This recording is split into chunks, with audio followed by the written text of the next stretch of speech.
Good evening. My name is Niwako Yamawaki, and I am an Associate Dean in the College of Family, Home, and Social Sciences, and Chair of the Marjorie Pay Hinckley Endowed Chair Advisory Committee. Welcome to the 18th Annual Marjorie Pay Hinckley Lecture. We are very glad to see you guys here. We are delighted that many of Sister Hinckley's families are here with us tonight, and I extend a warm welcome to each of you. We are also pleased to have in attendance Vice President of Information Technology, Tracy Flinders, and his wife, Alyssa, from the university. Thank you so much for coming.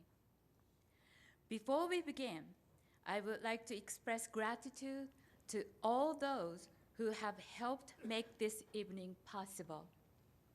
First, I want to recognize the Hinckley Chair Committee. Members of the committee include Amy Bingham, who is the Hinckley family representative, and Professors Gordon Lim, Erin Holmes, Rebecca Lanwall, and Teresa Gabrielson. They serve as a steward for this important resource that continue to bless the lives of so many. I also thank our wonderful college staff. Much of tonight's event was organized by Sarah Kaler, Karina Alman, and the Dean's Office staff. And thank you as well to Charlene Clark, I don't know where Charlene is, of the School of Social Work for her ongoing assistance. Please join me in expressing appreciation for the effort of all of these individuals. Thank you, thank you. So Kevin Schaefer, Associate Professor in the Sociology Department, will now offer this evening's opening prayer. Kevin?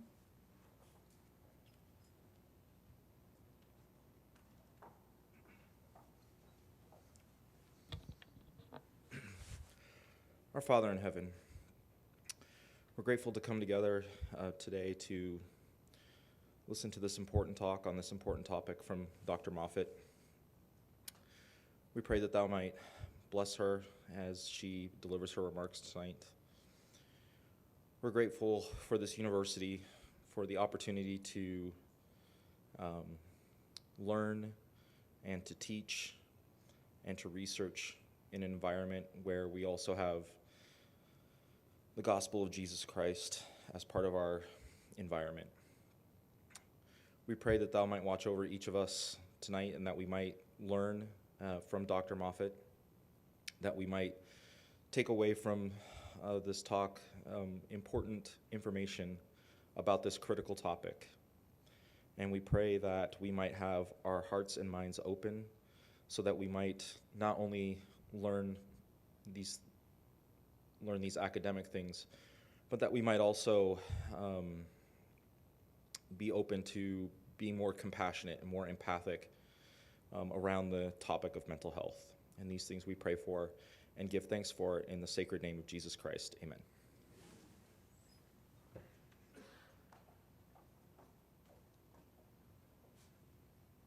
Thank you, Kevin. Such a wonderful prayer. So, the Marjorie Pay Hinckley Endowed Chair as a financial endowment funds not only this lecture, but also faculty research and mentored learning grants to promote student collaboration in faculty research, student scholarship and internship grants, and annual social work conference. We are grateful to all of the generous donors who have contributed to this endowment to make these activities possible. Thank you, thank you, thank you. At this point, we would like to share a brief tribute video for the Marjorie Pay Hinckley Endowed Chair. This will better acquaint you with Sister Hinckley's warm character and faith.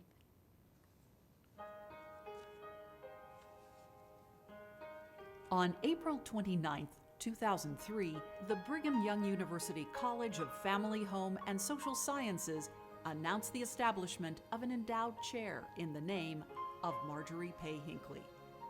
The chair is a fitting tribute to an extraordinary lady and her lifelong commitment to the development of the whole woman and the strengthening of parents and children. Wife of Gordon B. Hinckley, 15th President of the Church of Jesus Christ of Latter-day Saints, Marjorie frequently accompanied her husband on trips of goodwill across the globe. Over the years, she left a powerful impression of virtue and kindness with millions of people who affectionately referred to this loving matriarch simply as Sister Hinckley. I try to make people feel comfortable with what they are and who they are, and let them know that they're appreciated, that they're making a contribution.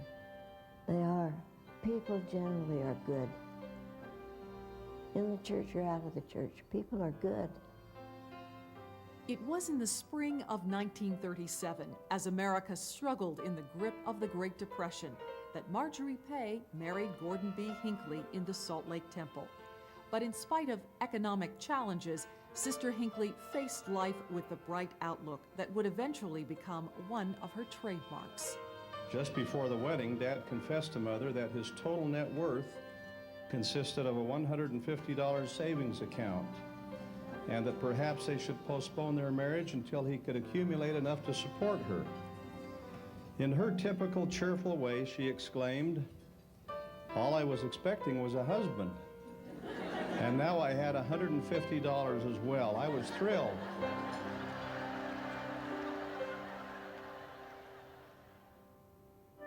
When I look back upon our early years, I tremble to think of the little money that we had to live on. I earned a very small salary, but that was the bottom of the Depression. A few dollars bought a substantial supply of groceries, and we made it all right. We built a pleasant home in East Mill Creek and settled down and reared our family there. 3 daughters, 2 sons. It was a very lively household, and the mother of those children was the very center of it. She was a tremendous worker, a hard worker. She was always planting flowers, doing this, doing that, beautifying the home, serving in the church in a variety of capacities, and rearing her children. She's been the lodestar of their lives, and they all look back to her as the source of inspiration and the one to have a happy time with. They love her, she loves them.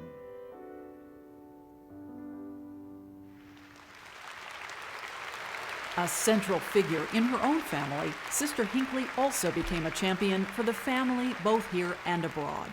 As she traveled the world, the counsel she gave centered on building stronger, happier homes. Mothering really is hard. Even at this age. But it doesn't mean you can't love it. And so I would say to all of you, have joy in your mothering. Especially wonderful were the summers when the children were young and home where I could be the boss. I did my best to keep those summers unstructured so that they'd have time to explore and lie on their backs and listen to the birds. Mother, over the years, your advice and influence has shaped my life. What message would you like to share with these women today? I don't know.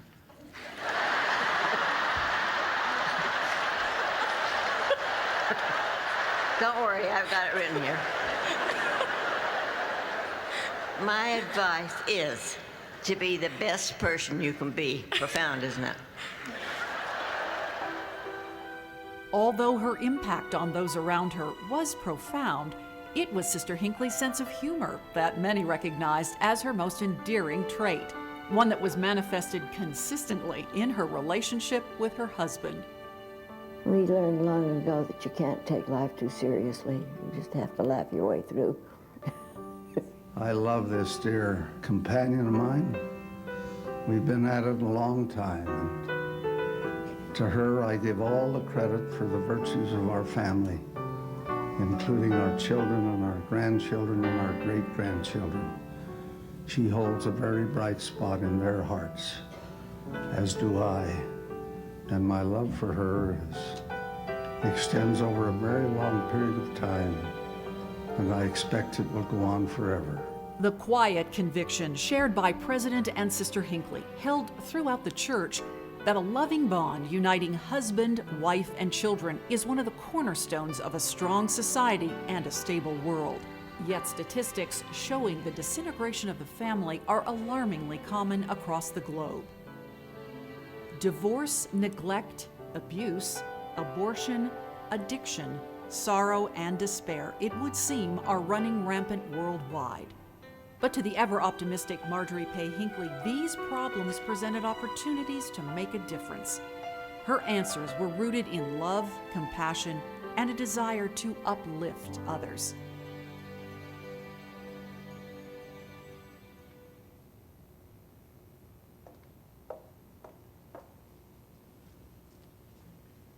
It is no wonder that Sister Hinckley has been described as charity personified, and we are honored to help perpetuate her legacy of love and concern for families and children.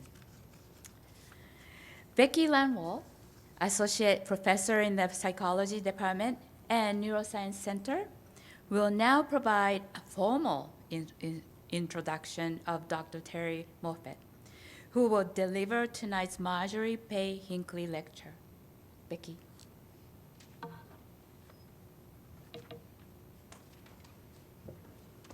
Thank you, Nwako. I am delighted to be able to introduce Dr. Moffitt. I'm so excited that she was willing to accept our invitation to come and speak, and wonderful that she could bring her husband as well, Dr. Caspi. Terrie E. Moffitt is a professor of social development at King's College London and the Nannerl O. Kihanahe, I'm not sure I said that right, University Professor of Psychology at Duke University. Her expertise is in areas of lifelong aging, mental health, and longitudinal research. And by longitudinal, I mean really long longitudinal research. She is Associate Director of the Dunedin Longitudinal Study, which follows a 1972 cohort in New Zealand. She also founded the Environmental Risk Longitudinal Twin Study, ERISC, which follows a 1994 cohort in Britain.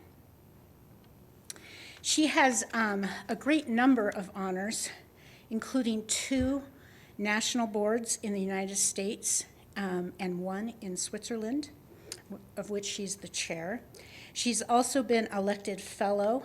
A fellow means that she has been honored by her peers for her exceptional research. I think I have 5 here, national academies in the United States and United Kingdom. And she also has received several prestigious awards, which I'm not going to list all of them because I want to give most of the time to her. But once again, I'm so grateful that she was willing to come and speak with us today.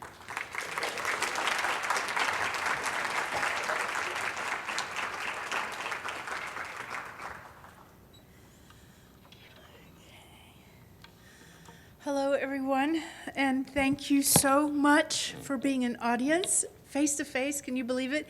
I'm so excited. I'm really sorry that I'm the only one who gets to take my mask off, but I'm really enjoying it. Thank you, Professors Yamawaki and Lundwall. I want to talk about mental health tonight. It's something that we're all more alert to these days, I think, because young people's mental health is topical right now because the newspapers tell us every day that mental health problems have been increasing during the COVID pandemic. And also here on college campuses, I know at Duke University, where I teach, more students are asking for help with their mental health these years than ever before. So it's on our minds. The research that I'll tell you about tonight is supported by the National Institute on Aging and the Medical Research Council. And what I'm going to tell you about is surprises from charting 4 decades of mental disorder from childhood to midlife. So first, these are the main points I want to make this evening. Most people that I talk to assume that mental disorder is very rare. And because it's rare, it can safely be ignored by policymakers and by the rest of us. But virtually nobody realizes that it's actually very common, especially in young people. And it's a strong source of inequality. It's a major burden of cost to the public purse. And most important, mental health is an underappreciated and fantastic prevention opportunity to improve our old age. So you might wonder, how is young people's mental health related to old age? Well, I'm going to tell you. But first, I need to explain how mental disorders are measured and how I study them. So we mental health clinicians, and by that I mean I'm a clinical psychologist, but I speak here of nurses, social workers, psychiatrists, anybody who works with the public on mental health issues. We tend to see a patient at only one point in their lives, and that's when they come to us for treatment. And university researchers might also see people at the point that they sign up to take part in one of our research studies. So at that point, we make heroic efforts to diagnose their presenting condition correctly. We focus on making the diagnosis because our thinking is that the patient's diagnosis adequately represents the patient. And it tells us what treatment we want to choose for them and what their long-term prognosis for their illness will be. So here you see 3 patients on this slide. The yellow numbers are diagnosis codes that are used on your medical records. Each patient has their own diagnosis, or you can see the person on the right has a pair of diagnosis numbers. That would be like having, say, alcohol dependence and drug dependence at the same time. You get a number for each. So this is how most of us tend to think of mental health. A patient is defined by their disorder, their schizophrenia, or their ADHD, or their autism, or their addiction. Now this slide contrasts that typical cross-sectional way of seeing mental disorder against a different, newer view. And this is what you can see when you follow people through time. My team has had the rare opportunity to follow the same 1,000 individuals for several decades now. And one surprising thing that we learned is that the same person moves in and out of different mental disorders across their life. And that's what you see on this slide. Also, if you ask how many people have a mental illness today as just a snapshot at one point in time, it does look rare. But if you track disorders as they unfold across decades of people's lives, you'll find that many people who experience mental disorder, they're not as rare as we all thought. So by following people longitudinally, I started to rethink what I thought I knew about mental disorder. So here's an outline to help you follow along as we move from question to question for the next 35 minutes or so. I'm going to begin with explaining how the research works.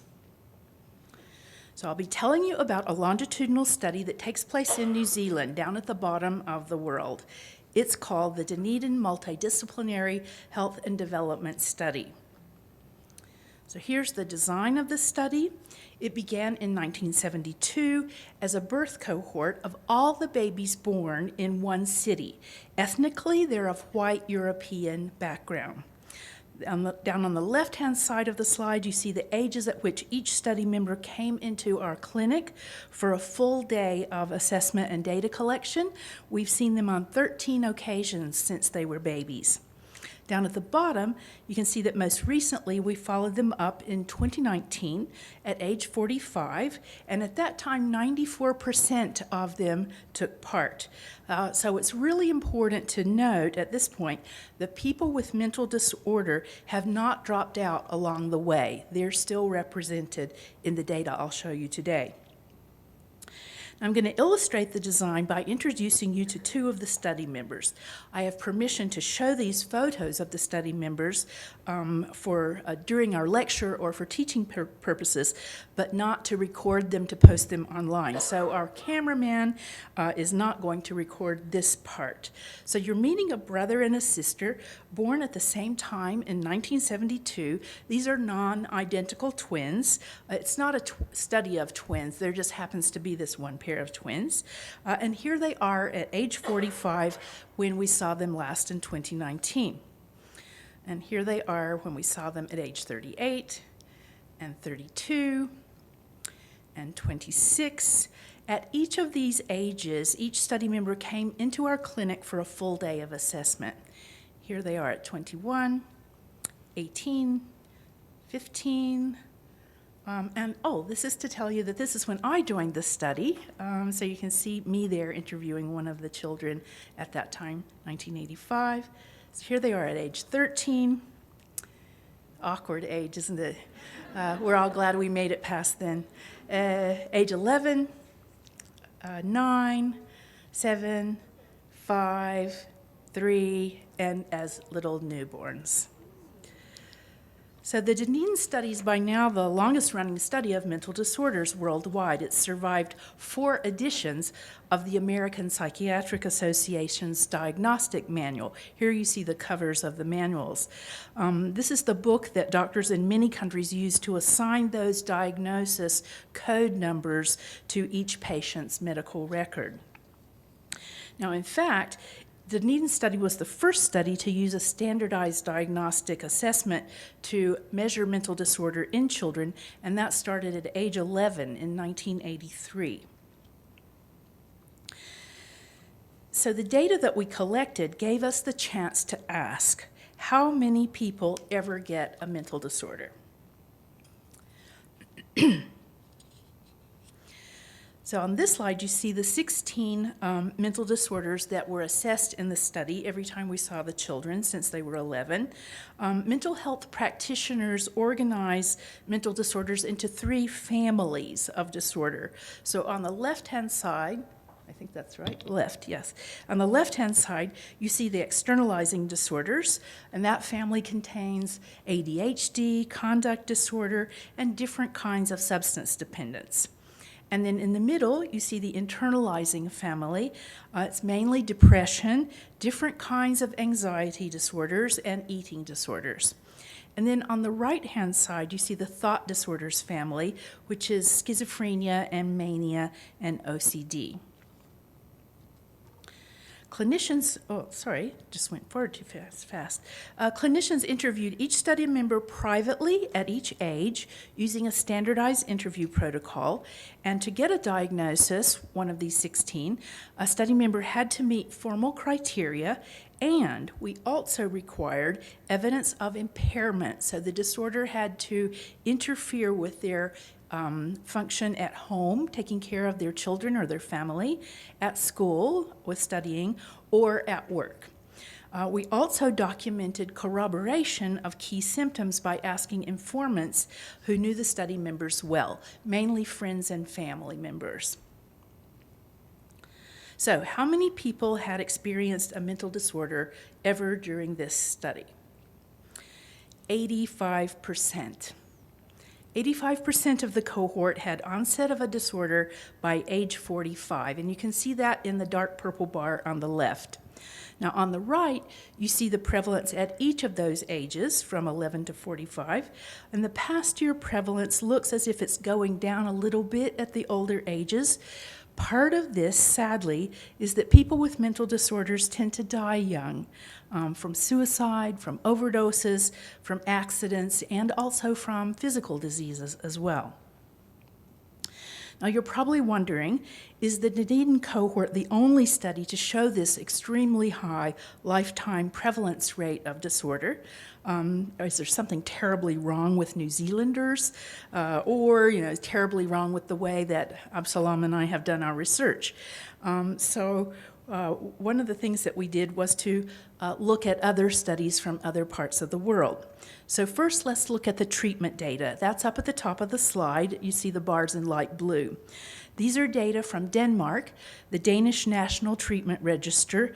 It contains information for 5.6 million men and 5.6 million women in Denmark.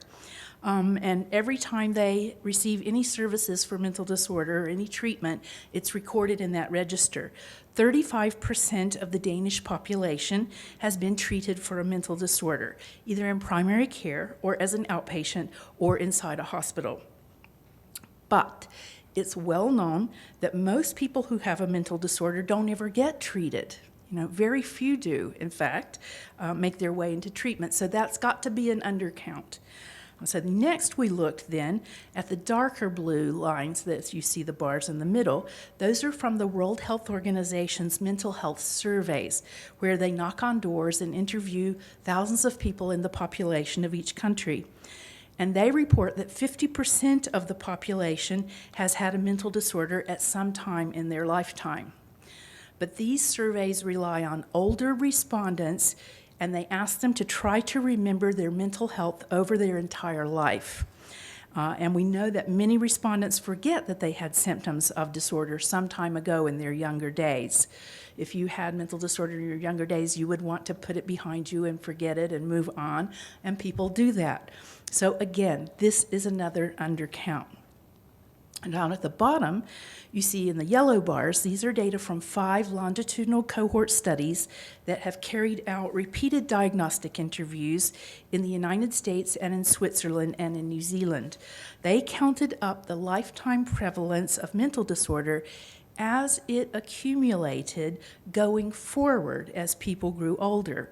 And these cohorts report lifetime total prevalence of people with mental disorder in the population estimated to be somewhere between 65% and 90%. That looks pretty similar to what we found in the Dunedin study.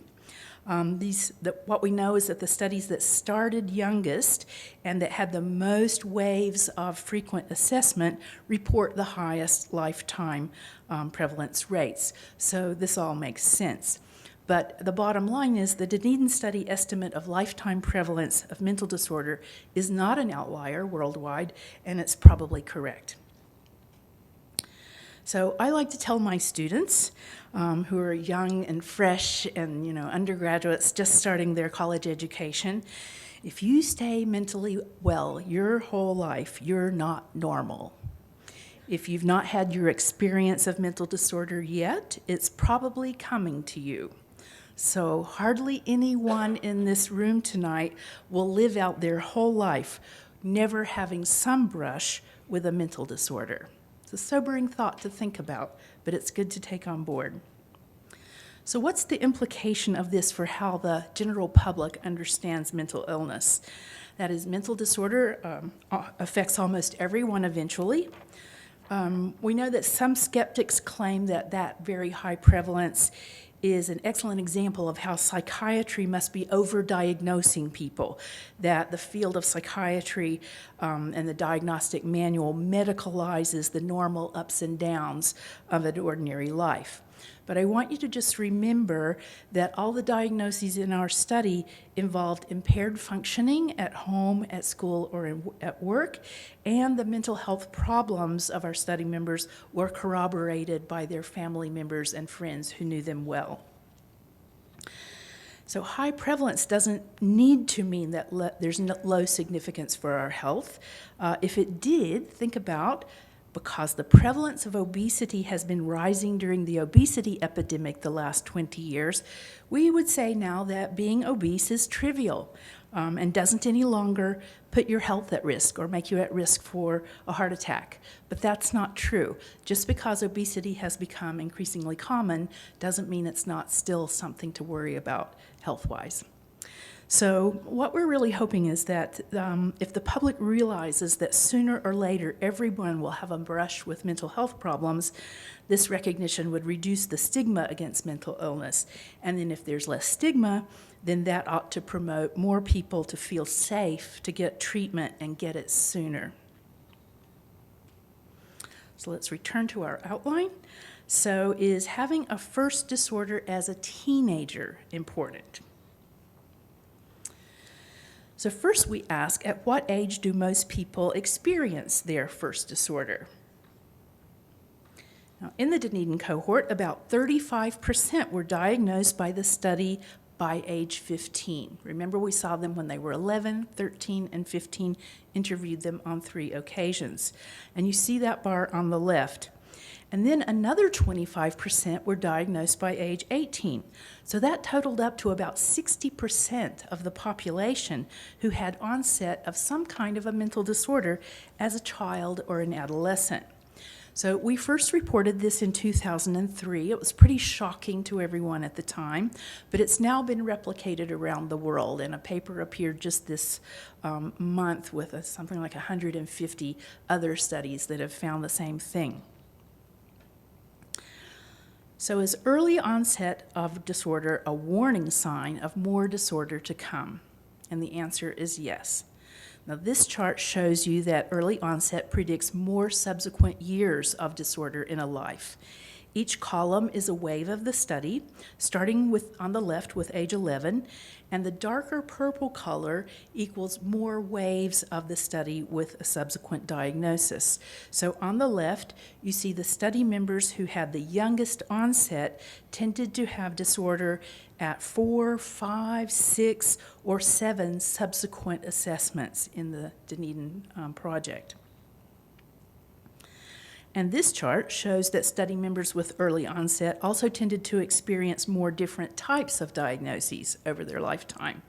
This time, the darker purple color is the count of the number of disorders they had. So on the left, you can see those who had onset as a young person tended to have 3, 4, 5, or even more different kinds of other disorders during the rest of their lives.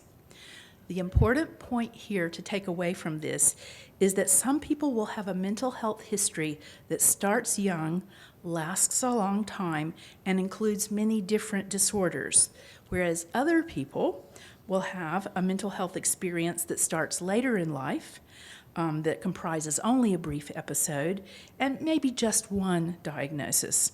And most of us will have a pattern that falls somewhere in between. So does early onset of disorder signal a lifetime of need for social services? Does it extend beyond just the mental disorder itself? So to test this, we determined which Dunedin study members were high-rate users of public services in New Zealand between age 21 and age 45. So for each study member, we were able to download government records in order to show these kinds of counts. So the 1,000 cohort members have used over 24,000 months of social welfare benefit payments. They have spent over 8,000 nights in the National Health Service hospitals of New Zealand. They have filled over 66,000 pharmaceutical prescriptions. They have filed over 6,000 insurance claims for injuries that have been paid out, and so forth. One of the most staggering one is that these 1,000 people have smoked more than 42,000 cigarettes among themselves. Now, this slide shows that people who are high-rate users of 3 or more of these services made up only a small number of the cohort, about 22%, so that's the purple bar. Yet they accounted for far more than their share of the cohort's use of services during adulthood. So they accounted for 40% of the excess pounds of obese body weight carried by the cohort. They accounted for 54% of those cigarettes ever smoked by cohort members, 57% of the nights in hospital, 66% of the cohort's months of social welfare benefit checks. They accounted for most of the cohort's fatherless children, most of the prescription medication fills, most of the criminal convictions, and even most of the injury claims. So this small group accounted for 1/2 to 3/4 of all the public services used by the whole cohort of 1,000 people born the same year.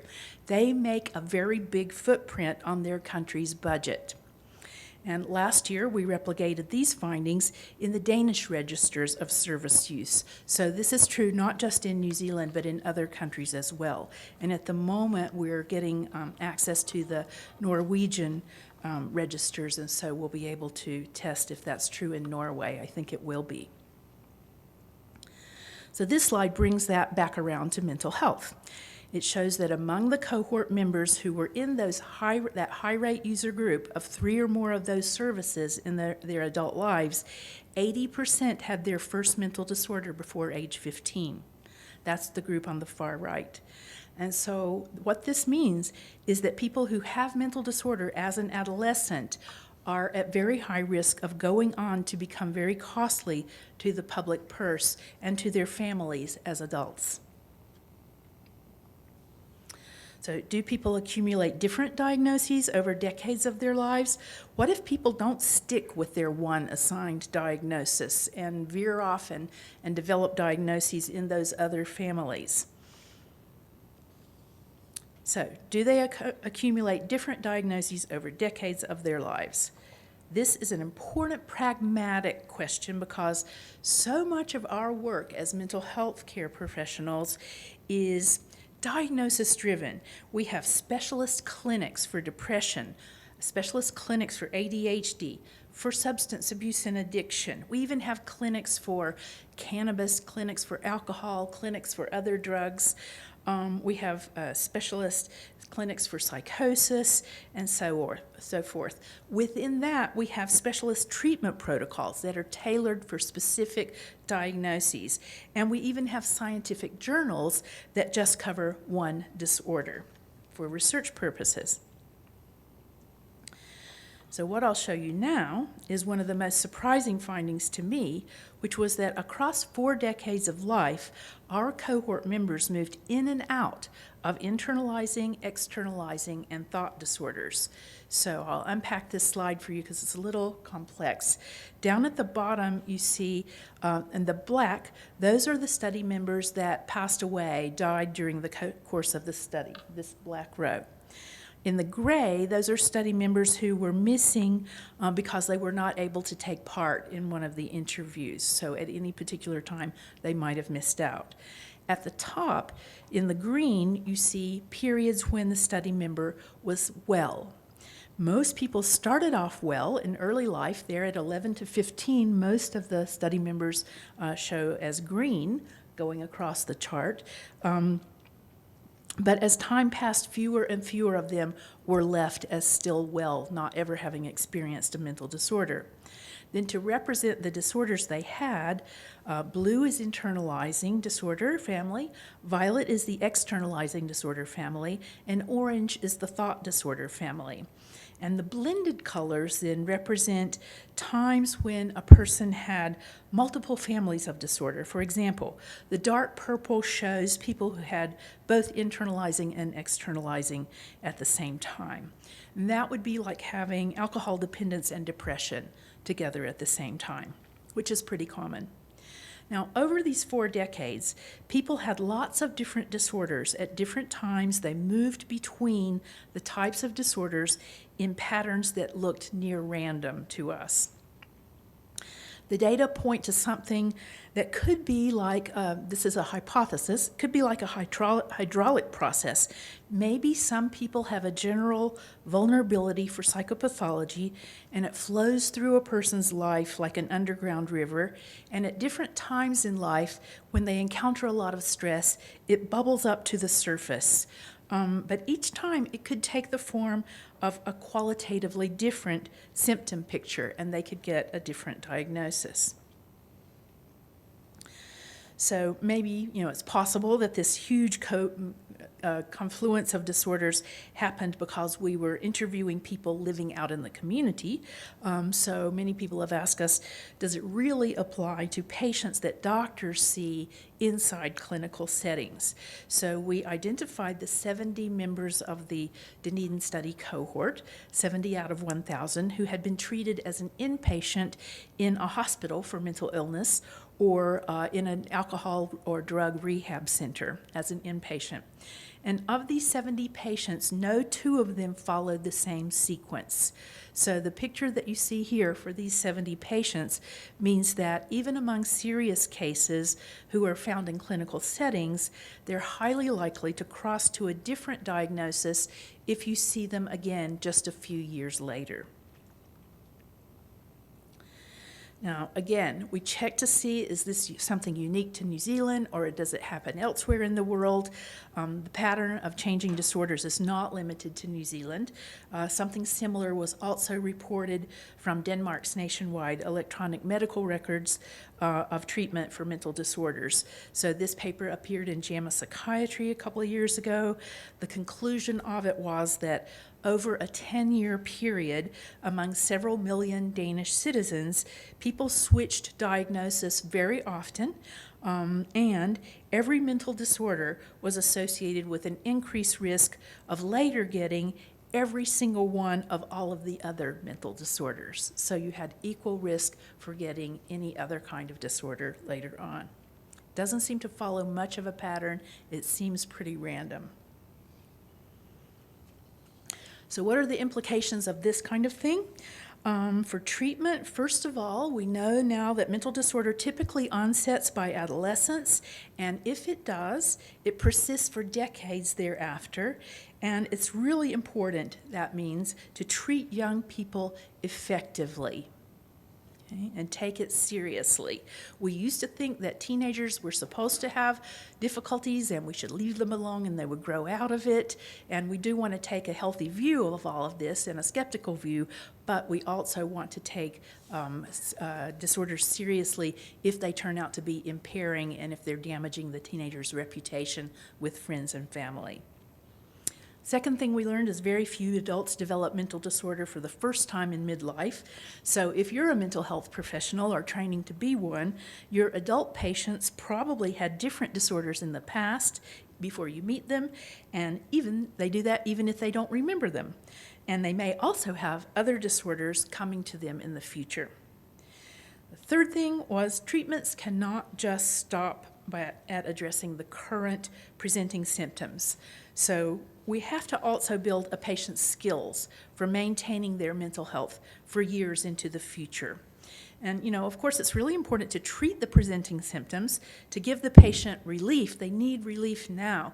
And if they come to us for treatment, they're motivated to get help with what's bothering them now. But in addition to that, we shouldn't just stop there. We should also ask, how can I help my patients ward off their next disorders by teaching them skills for coping with stress and staying well. And these are skills that transcend any particular diagnosis. They're just good, healthy living types of skills. And the fourth point is that in view of all of this, research and clinical work that focuses closely on only the presenting single diagnosis starts to look pretty short-sighted. But, as I noted before, our field continues to focus our attention on just one disorder at a time. So here you see we have specialized journal just for schizophrenia, one just for anxiety, one just for eating disorders, and so forth. And I reviewed the table of contents in the major journals such as JAMA Psychiatry and the American Journal of Psychiatry last month, and I found that 3/4 of the research reports in those journals were on just one diagnosis.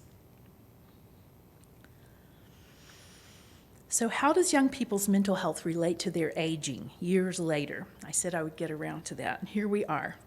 So I'm going to show you evidence that early life mental disorder history is important for successful aging. People with mental disorders will age faster and age younger. They'll have less ability to manage their health and finances as they need to prepare for old age. They'll have more chronic physical diseases as they age. They're going to use more health care and incur more health care costs for physical diseases, and they're more likely to develop dementia as well. Now, this slide shows you physical diseases and how they accumulate across the lifespan. Physical diseases tend to peak later in life after the 50s and 60s. And what this means is that if the aim of preventive treatment is to prevent or delay the onset of these diseases before they cause organ damage that's hard to reverse, then the red arrow shows an ideal intervention point might be between the teens and the 40s. This slide shows the ages with the most disability from mental disorders. Children are down at the bottom, older adults are at the top, and what you can see here is that mental disorders tend to peak from the teens to the 40s. So there's a coincidence going on there. Keep in mind that the onset and prevalence of physical diseases is after age 50. And in contrast, mental disorders have a similar prevalence to physical diseases, but their onset peaks early in life, from adolescence to the 20s. It's important to link this time scale to the hypothesis that successfully treating young people with mental health problems in early life might bring an opportunity to prevent age-related diseases later on, because mental disorders come first and we know they're treatable. Now, in 2019, we published this viewpoint essay in JAMA Psychiatry. We put forward the hypothesis then that people who have early onset mental disorders in the first half of the life course will tend to be the same people who have multiple physical diseases in the last half of the life course. And if they are the same people, then mental health care might have a great opportunity to prevent the rising burden of age-related diseases. So we set out to test this hypothesis in the Dunedin cohort by studying how fast our study members were aging. This slide shows you composite faces that blend digital facial photos of 10 female and 10 male Dunedin cohort members. The photos were taken within 60 days of each person's 45th birthday, and they look pretty young at 45. But these composites are 45 years old too. They comprise the 10 fastest aging birth cohort members. So the faces of the birth cohort members show that there's definitely variation in aging among people many years before they're considered to be older adults. They're still in their 40s. This slide gives us a quick and vivid illustration of the connection between mental health and rapid aging.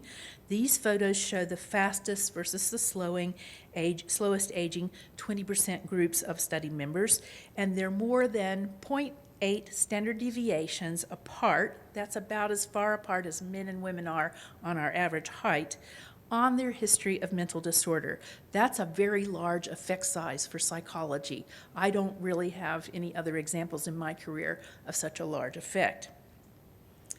So how did we measure that history of mental disorder?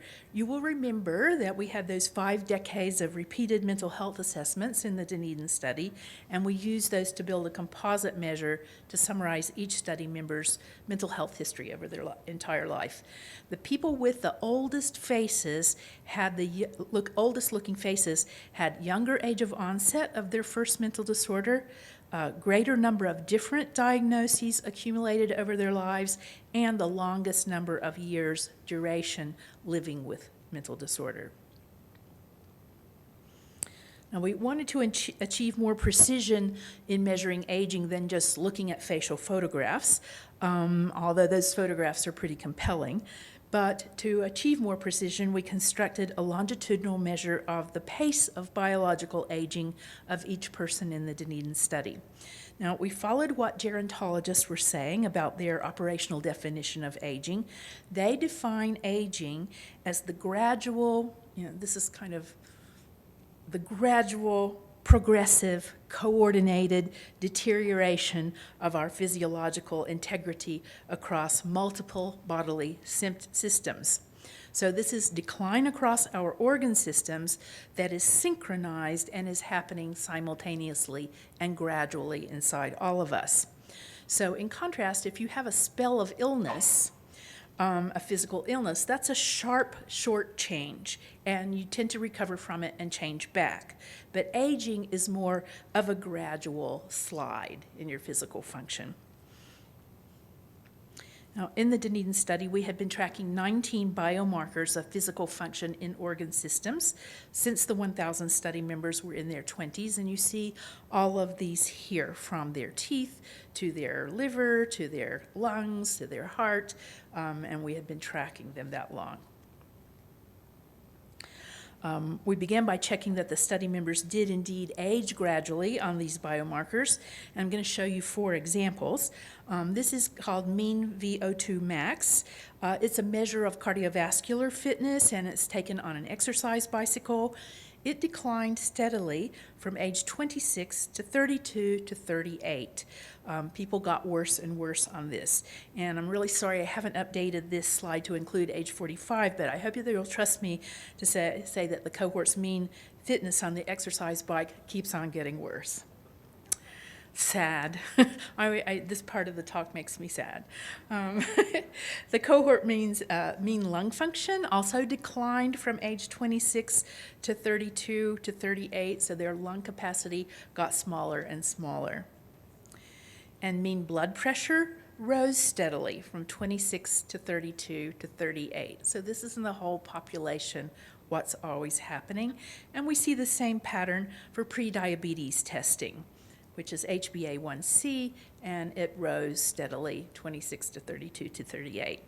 So I'm not going to show you all 19 of those biomarkers one by one. That would take too long. But this slide depicts an eyeball look at the data for the 19. Virtually all of them did show that gradual, progressive, coordinated, depressing worsening of physiological integrity when tracked from age 26 to 45. So we calculated 19 slopes, one for each of these repeated biomarker measures, and then we combined the slopes to model what we call the pace of aging. So each individual member of the cohort gets a single score that represents the gradual change that's consistent across all these 19 biomarkers for all those 20 years. And the green histogram shows you that most people in the cohort are aging 1 biological year per 1 chronological year, just as you should. That would be normal and healthy. Some individuals showed no biological aging between 26 and 45. They're staying young, amazingly.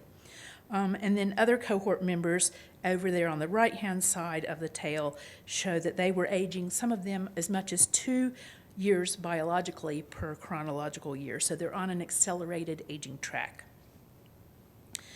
Now, we found that people with a history of mental disorders were aging fast.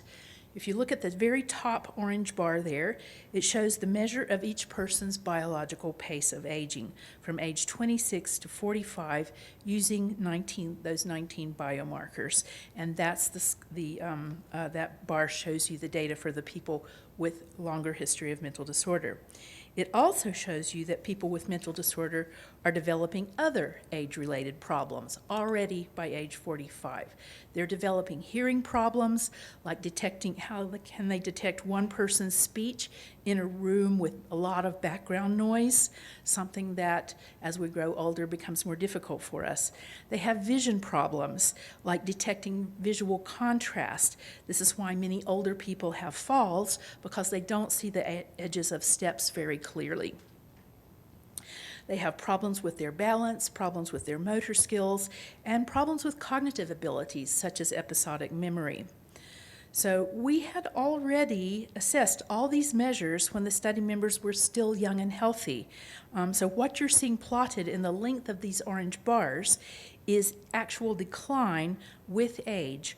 Already by age 45, the scores for people with a history of mental disorder had started to shift downward, showing that they're actually aging faster than their peers who were born in the same year, 1972. Now, an important point here is that the advanced aging of people with a history of mental disorder remained significant after we ruled out the effects of two behaviors that can age people prematurely. We controlled for tobacco smoking, and we controlled for the use of psychiatric medications, and those did not explain this effect. So the people who age fast are going to need to retire from work early when their bodies break down. So we wondered if they're ready. This slide shows the quality of the cohort members' knowledge about finances for 5 levels of mental disorder history. The people with the best mental disorder history on the left have knowledge levels almost a standard deviation better than the people with the worst mental disorder history who are on the right. So people with a mental disorder history are poorly equipped to manage their finances, to save for retirement and a secure old age. How did we measure their financial knowledge? Well, there are a lot of financial literacy measures out there, but most of them just measure arithmetic skills, or maybe they're just another measure of a person's IQ. We didn't want that, so our interviewers had an open-ended discussion with each study member about finances and asked them questions like these.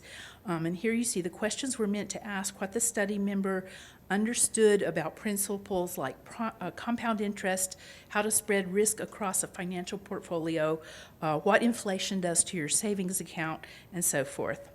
So they might not have the exact right words, but if they could show that they understood the concept, then we counted it in their score. And the transcript of the study members' discussion was brought back to Duke University and coded later.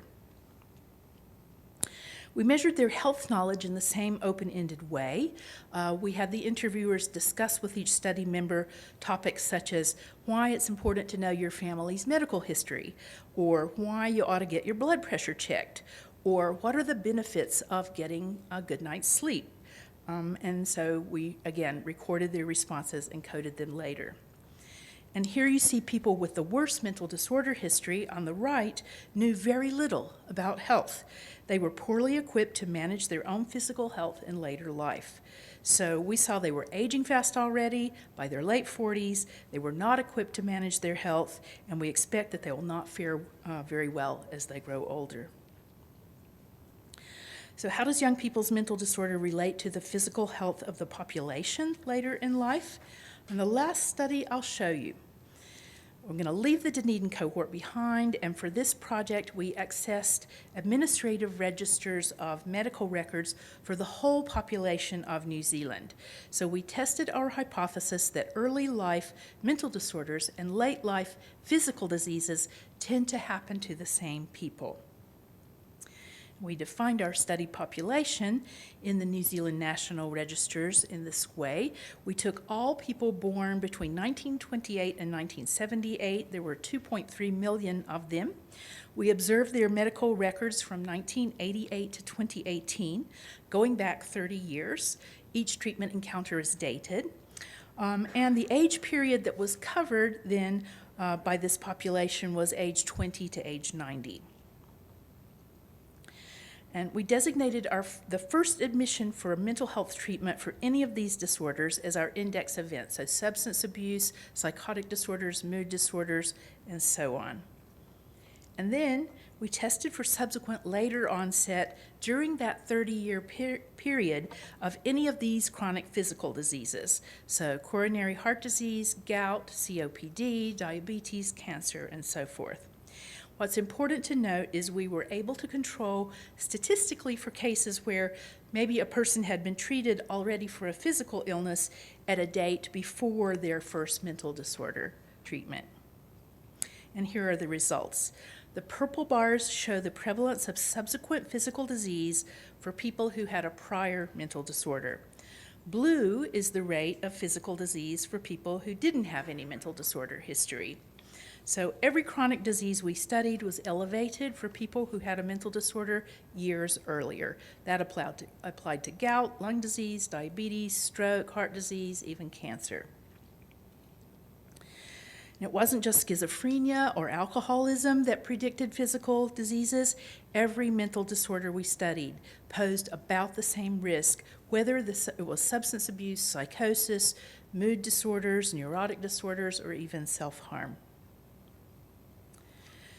Now, we used this information on billing that was associated with each treatment encounter in the New Zealand medical records to estimate healthcare costs. And we found people who had a mental disorder when they were young, later in life had 22% more days in hospital for a physical illness and 12% more dollars spent on treating physical illnesses in the New Zealand National Health System. And then we tested our hypothesis specifically for the outcome of Alzheimer's disease and related dementias because the burden of that disease on families is so great. And we found that the prevalence of Alzheimer's dementia is 4 times higher in people who had a mental disorder in the past 30 years. And for this study, we used the 1.7 million New Zealanders who were over age 50. And the onset of dementia was 5 years younger on average for people who had a mental disorder in the past 30 years. And finally, we looked at mortality because we were able to put together the medical registers with records with the death register. And what is really surprising here is that people who had mental disorders earlier in life, shown in the orange, died young just as often as people who had physical diseases in late life. That's shown in the blue. And none of us expected this. Everybody knows that people die from physical diseases, but if you have the mental disorders 30 years ago, you get the same risk of early death. So mental disorders are just as important for early mortality as physical diseases are, but mental disorders occur much younger, and this gives us an advanced opportunity for preventive treatment. So this is a photo I took on a trip to Thailand because I thought it carries just the right message. So if you don't take anything else away from this evening, I hope that you'll take away this message. The opportunity to improve the mental health of a young person is a precious, precious gift and a blessing. Done right, it might improve the lifelong health of that young person, and it might bring a large return on investment decades into the future for all of society. So I want to thank our team at Duke University and our team in New Zealand as well. And then thank you all very much for the opportunity to tell you about this new work.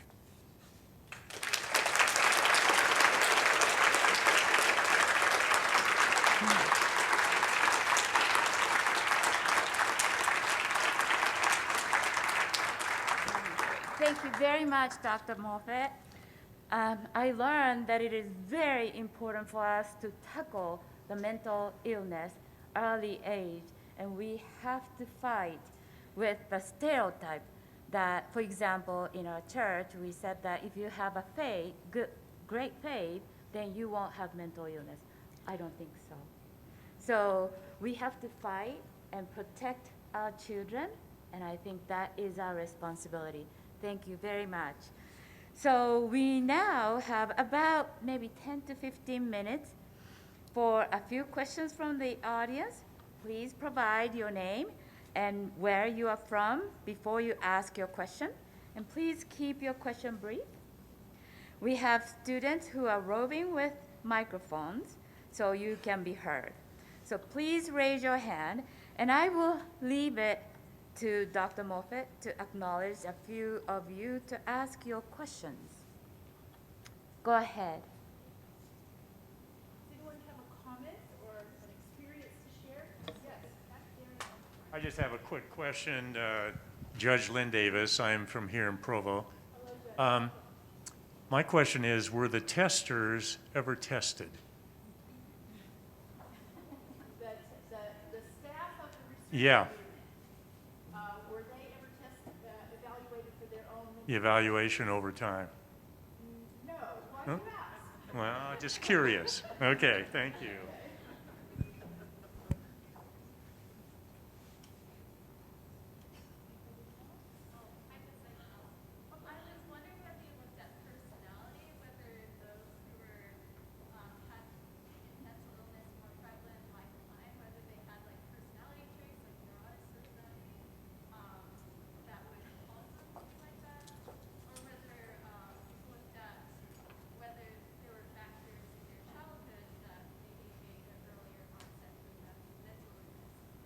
Okay, so the question is there anything about a person's personality that makes them more likely to have, say, an early onset of a mental disorder or a recurrent mental disorder into the future? Oh, you want me to use the microphone? Sorry. Okay. Yes, in this study and in others, it's true, as you said, people who have a very negative tendency to experience a lot of extreme negative emotions, a lot of anger, a lot of hostility, a lot of sadness, a lot of fear. So people do vary on that from their earliest temperament as babies, and that is a vulnerability factor for mental disorder. It's also something that parents can notice and reassure those babies more and make sure that they're really receiving as much love as possible. So I think in a way, when we understand that infant temperament is a risk factor for mental disorder, that also gives us an angle on prevention. Mm-hmm. Thanks, that was a great question. What else?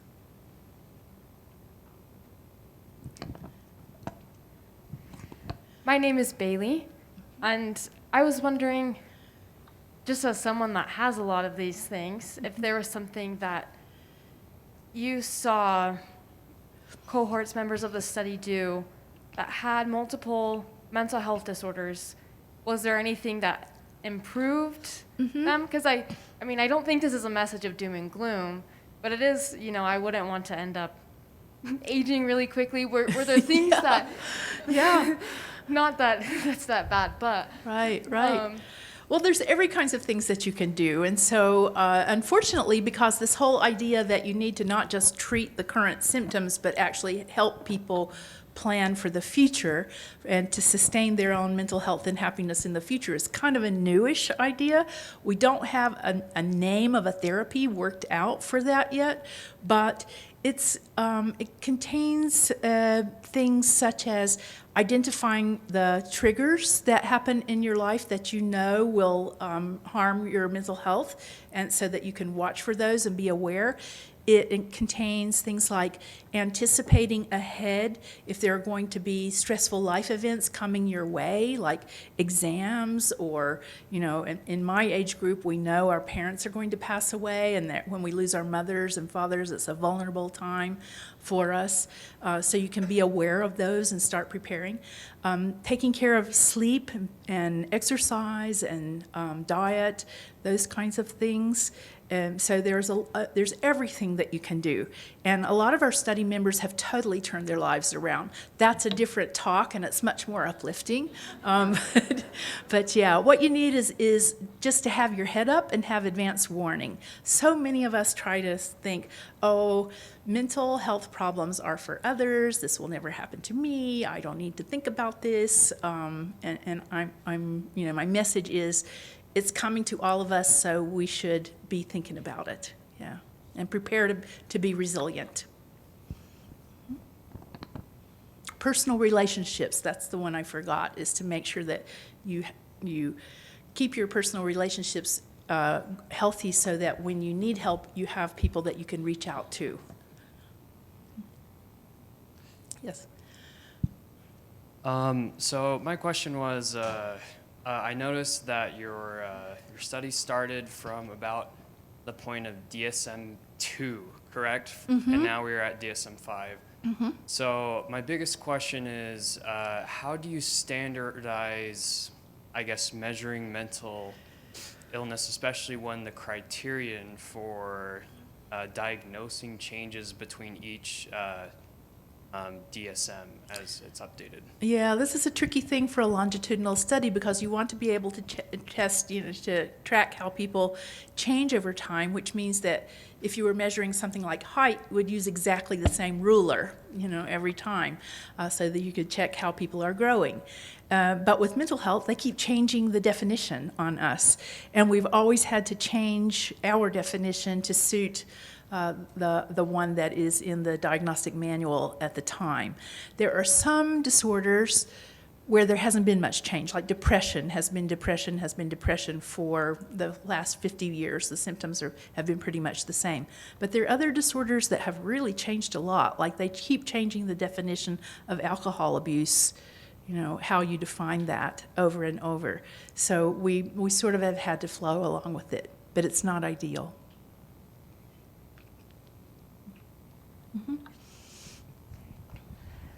Carolyn Wright, former CDFR student at BYU. Okay.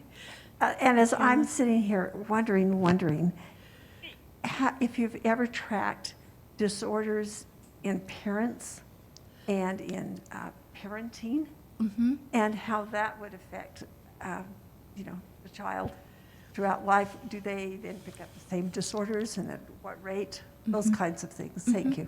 Okay. We have done family histories of both physical diseases and mental health conditions, and we've asked the study member, being young people in their 30s and 40s, they don't know much about what kind their aunts and uncles and grandparents had. But so we went to their parents' homes, interviewed their mother and their father separately, and if their father had already passed away or developed dementia, we asked for an auntie on that side of the family. So we took a very in-depth family tree and then measured, asked about all the different mental illnesses and physical illnesses that we're tracking. So we do have that for about 8,000 or 10,000 relatives of each study member. It clearly there are certain things that are more likely to run in families. One thing that does, of course, the strongest is alcohol problems, especially in New Zealand is a really strong alcohol culture. You ask also about parenting. One of the strong risk factors for getting off on the wrong foot with mental health is, of course, the adverse childhood experiences and maltreatment and neglect and abuse. And there is quite a bit of that in the children in this cohort. So we do know that poor parental protection of the child has been a big risk factor for mental health history. Hello, my name is Sylvia, and I work with mental health for 28 and a half years. And I noted, when we discharge patients from the hospital setting, they're generally grouped together. Mentally ill people are kind of grouped together, and they pull each other down also. That would be a different research to see how that causes them to age faster and to experience more physical problems too.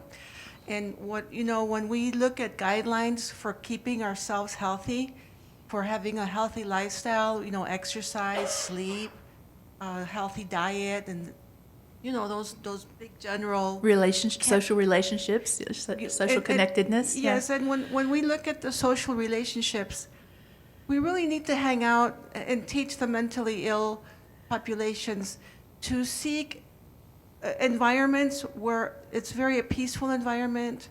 Like maybe they need to get out. Maybe somebody that loves them could take them out for nature, or just that they need to be in peaceful, stress-free environments. Positive. And that would promote their mental health. Yeah, I think that there's too little of that goes on, and part of it is because America, and in fact most developed countries, we really neglect that aspect of promoting any kind of health. That's good for any kind of health. Yeah. Yes, and I worked a lot with relaxation techniques, so that helped a lot. Yeah.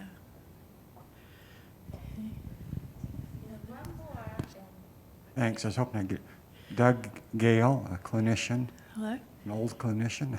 Yes. One of the things I've experienced in my career is it was always hard to talk people into treatment and talk people out of treatment. One of the exciting things I hear you saying is, we want, if you want to say this, we want to normalize treatment.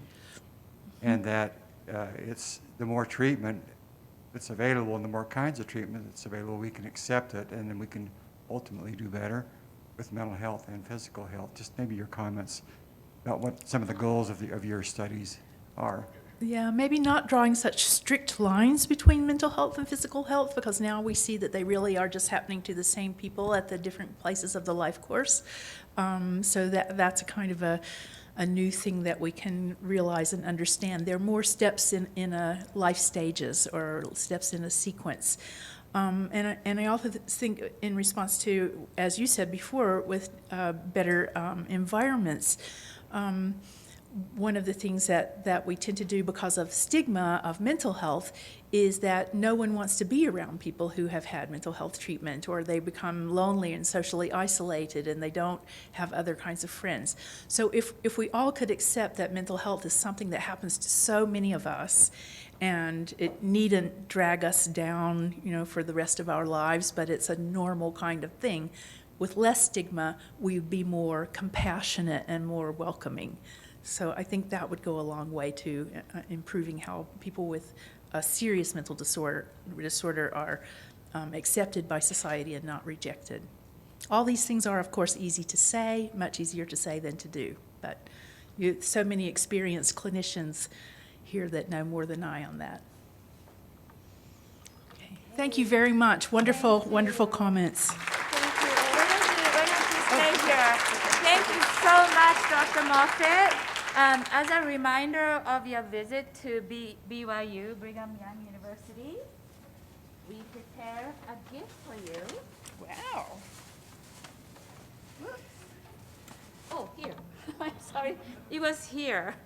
So it is a clock, and it's engraved the word Marjorie Hinckley Lecture by Terrie Moffitt, 2022. Thank you so much for coming to BYU. That's truly beautiful. Yeah, after and I talked about it, after the visit, could you please rate BYU as a TripAdvisor rated 5? So I hope that they will do that. But anyway, the benediction will now be offered by Stacy Shaw, assistant professor in the School of Social Work. Afterwards, we invite you to join us for refreshment out in the hall. Cookies. Okay, Stacy. So why don't you come here? I'm gonna take it.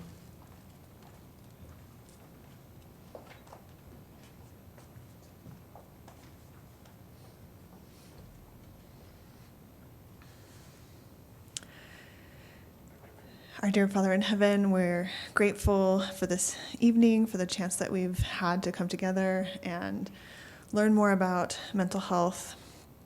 We're grateful for Dr. Moffitt for her important research and for the chance we have to better understand the needs of young people and also of all of those around us. And pray that will guide us in our efforts to serve and to understand and to apply this research in the ways that we're able to better address physical and mental health needs among ourselves, among our communities. We're grateful for Sister Hinckley. We're grateful for her example and for the chance that we have to celebrate her life and her legacy, and grateful for the great resources and examples of those who serve in this university as well. And we say this in the name of Jesus Christ. Amen.